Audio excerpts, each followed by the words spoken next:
America के राष्ट्रपति Donald Trump ने भारत से आयात होने वाले सामान पर 25% टैरिफ लगाने की घोषणा कर दी है और इस पर डोनाल्ड ट्रंप लगातार बयानबाजी कर रहे हैं और ऐसा लग रहा है कि यह टैरिफ और भी बढ़ सकता है। इसके साथ ही उन्होंने रूस के साथ व्यापार करने को लेकर जुर्माने की भी बात कही है। यह कैसा और किस तरह का जुर्माना होगा, यह अभी तक साफ नहीं है। अमेरिका के राष्ट्रपति डोनाल्ड ट्रंप ने 2 अप्रैल को भारत समेत दुनिया के 100 देशों पर टैरिफ लगाने की घोषणा की थी। डोनाल्ड ट्रंप का कहना है कि अगर कोई देश अमेरिकी सामान पर ज़्यादा आयात शुल्क लगाता है तो अमेरिका भी उस देश से आने वाली चीज़ों पर ज़्यादा टैरिफ लगाएगा। ट्रंप ने इसे रेसिप्रोकल टैरिफ कहा है। अप्रैल में डोनाल्ड ट्रंप ने भारत पर 26% टैरिफ लगाने की घोषणा की थी। उस समय ट्रंप ने कहा था कि भारत अमेरिका से ट्रेड डील कर सकता है। भारत और अमेरिका के बीच ट्रेड डील को लेकर वार्ताएं भी हुई, लेकिन नतीजा नहीं निकला और उसके बाद डोनाल्ड ट्रंप ने अचानक से इस टैरिफ की घोषणा कर दी।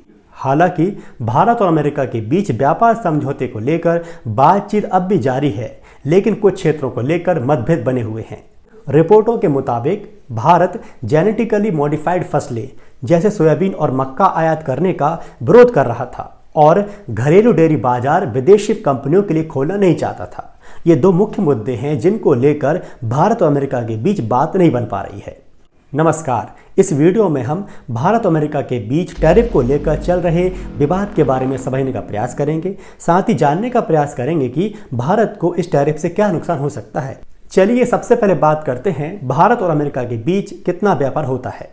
साल 2024 में भारत और अमेरिका के बीच 129 अरब डॉलर का व्यापार हुआ था, जिसमें भारत का लगभग 46 अरब डॉलर का व्यापार अधिशेष मतलब ट्रेड सरप्लस था। इसका मतलब है कि भारत अमेरिका के साथ व्यापार में फायदे में है, जबकि अमेरिका भारत के साथ व्यापार घाटा झेल रहा है। भारत अमेरिकी वस्तुओं पर सबसे ज्यादा टैरिफ लगाने वाले देशों में शामिल है।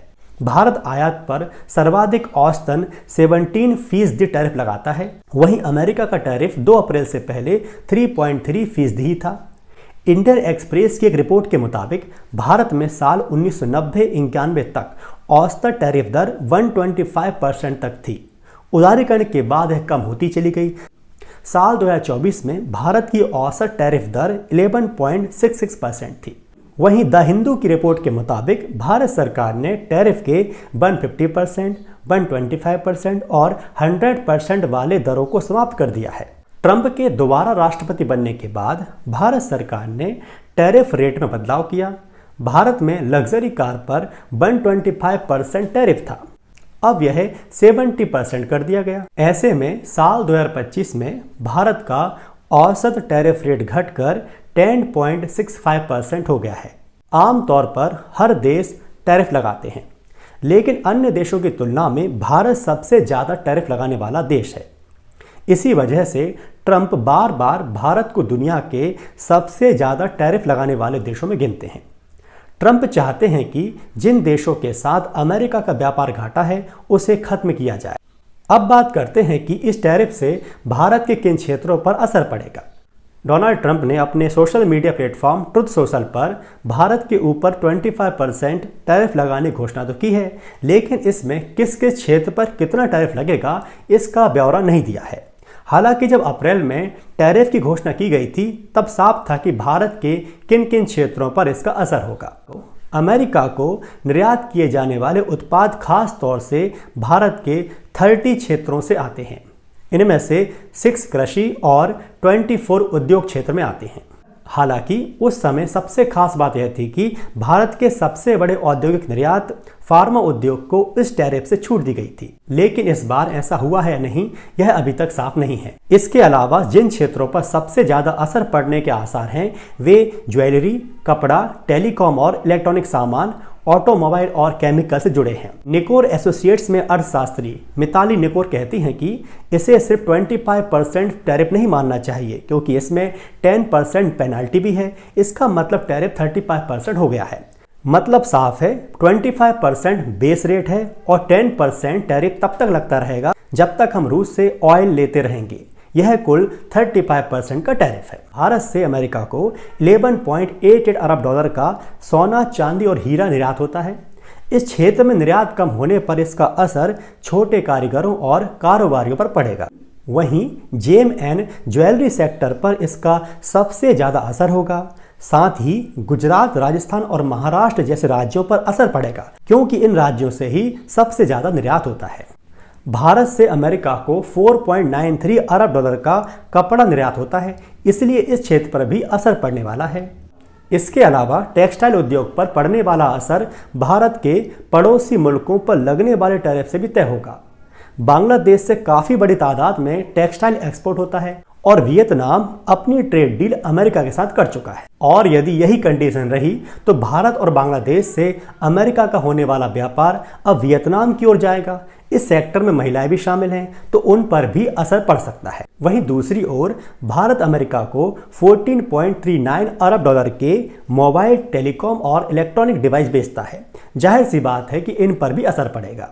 एक बड़ा सवाल ये भी है कि एप्पल जैसी कंपनियां भारत में आकर अपना काम कर रही थीं, लेकिन इन टैरिफ के बाद क्या वे भारत में काम करती रहेंगी? चलिए अब कुछ आंकड़ों से समझते हैं कि भारत को कितना नुकसान होगा और हमारी इकोनॉमी पर क्या असर पड़ेगा। सिटी रिसर्च का अनुमान है कि टैरिफ लगने से भारत को सालाना 700 करोड़ डॉलर का घाटा होगा। इस 7 अरब डॉलर के नुकसान का ये आंकड़ा हमारे सामने है, लेकिन वर्तमान में इसका प्रत्यक्ष असर हमारे यहाँ के व्यापारियों के लाभ पर पड़ेगा। अगर इसके इनडायरेक्ट असर की बात करें तो यह हमारी इकोनॉमी पर होगा, क्योंकि अर्थव्यवस्था का सीधा सा नियम है कि जब निर्यात कम होता है तो उपभोग कम होता है। इन सब की वजह से वे लोग गरीबी में ज्यादा आ सकते हैं जो अभी गरीबी से बाहर निकले हैं। मतलब टैरिफ वृद्धि का सीधा असर उत्पादन पर पड़ेगा और उत्पादन में कमी आने पर रोजगार में भी कमी आएगी। इससे कहीं ना कहीं पूरा अर्थचक्र प्रभावित हो जाएगा। हालांकि ये बात भी सही है कि अभी भारत की ओर से ट्रेड डील पर द्विपक्षीय बातचीत जारी है, इसीलिए पहले से किसी निष्कर्ष पर नहीं पहुंचना चाहिए। इसके साथ ही भारत का अमेरिका के साथ ट्रेड सरप्लस में है। हम जितना उन्हें निर्यात करते हैं उससे कम आयात करते हैं। हालांकि ऑटोमोबाइल और फार्मा सेक्टर पर खासा असर पड़ सकता है। और जैसा कि मैंने पहले बताया था कि दोनों देशों के बीच ट्रेड डील ना हो पाने की वजह भारत का कृषि और डेयरी उत्पादों के लिए अपने दरवाजे ना खोलना बताया जा रहा है। भारत में अमेरिकी कृषि उत्पादों पर औसतन 37.7% टैरिफ लगाया जाता है, जबकि अमेरिका में भारतीय कृषि उत्पादों पर यह दर 5.3% है। ट्रंप की ताज़ा घोषणा के बाद भारत से आने वाले उत्पादों पर यह टैरिफ 25% हो गया है। कृषि और डेयरी उत्पादों के लिए बाजार खोलना भारत को भारी पड़ सकता है, इसलिए इस विषय पर सहमति नहीं बन पा रही है, क्योंकि भारत की इकोनॉमी में कृषि की अहम भूमिका है। अगर अमेरिकी कृषि और डेयरी उत्पाद भारत में आए तो इससे यहाँ के छोटे किसानों पर असर पड़ेगा। इस मुद्दे को लेकर मैंने एक पूरी वीडियो बनाई है, आप उस वीडियो को देखकर डेयरी उद्योग पर पड़ने वाले असर को समझ पाएंगे। चलिए अब बात करते हैं कि इस टैरिफ के बाद भारत के पास क्या क्या रास्ते हैं। अमेरिका के टैरिफ के खिलाफ भारत के पास फिलहाल सबसे बड़ा विकल्प एक प्रभावी ट्रेड डील है। अगर यह डील नहीं हो पाती है तो भारत को अमेरिका के अलावा दूसरे निर्यात बाजार तलाशने होंगे या फिर अमेरिका को भेजे जाने वाले सामान का रूट बदलना होगा। अगर अमेरिका हमें एक तरह से छोड़ रहा है तो हमारे पास मौका है कि हम दूसरे रास्ते तलाशें।